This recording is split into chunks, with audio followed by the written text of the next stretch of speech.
America, Israel और Iran के बीच चल रहे महायुद्ध से मिडिल ईस्ट पर छाए संकट को सुलझाने के लिए पूरी दुनिया की नजरें भारत पर टिकी हैं। कई देशों के नेताओं का कहना है कि प्रधानमंत्री नरेंद्र मोदी ही दुनिया को इस संकट से समाधान दिला सकते हैं और उन्हें इस दिशा में पहल करनी चाहिए। इस बीच प्रधानमंत्री नरेंद्र मोदी ने 5 देशों के नेताओं के साथ अलग अलग टेलीफोन पर बात की। ये रिपोर्ट देखिए।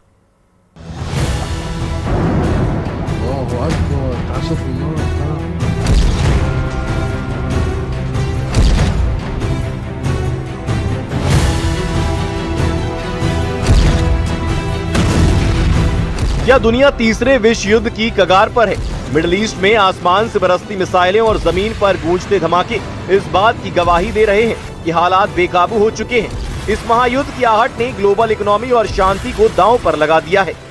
जब कूटनीति के सारे रास्ते बंद होने लगते हैं, तब दुनिया की नजरें दिल्ली की ओर मुड़ जाती हैं।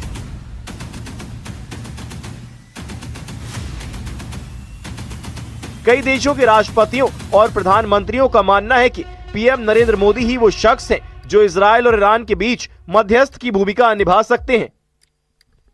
संकट को सुलझाने के लिए पीएम मोदी ने मोर्चा संभाल लिया है।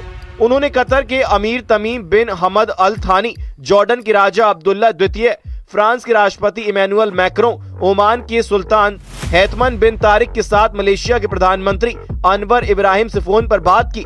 प्रधानमंत्री ने स्पष्ट शब्दों में कहा कि क्षेत्र में तनाव कम करना टॉप प्रायोरिटी होनी चाहिए।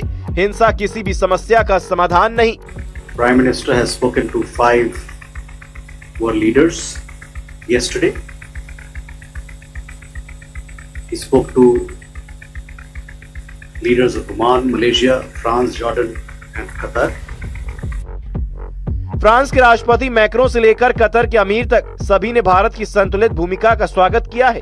भारत के संबंध एक तरफ इजराइल से गहरे हैं तो दूसरी तरफ खाड़ी देशों और ईरान के साथ भी भारत का पुराना रणनीतिक रिश्ता है। वहीं इस बीच प्रधानमंत्री नरेंद्र मोदी ने ईरान के राष्ट्रपति से बात की और पेजिशकियान को ईद की शुभकामनाएं देते हुए खाड़ी में बुनियादी ढांचों पर हमले की निंदा की। साथ ही भारतीय नागरिकों की सुरक्षा पर चर्चा भी की।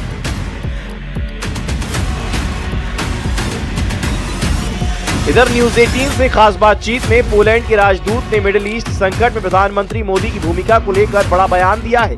उन्होंने कहा कि भारत की छवि एक शांति प्रिय और संतुलित देश की है और यही वजह है कि भारत युद्ध रोकने में अहम भूमिका निभा सकता है।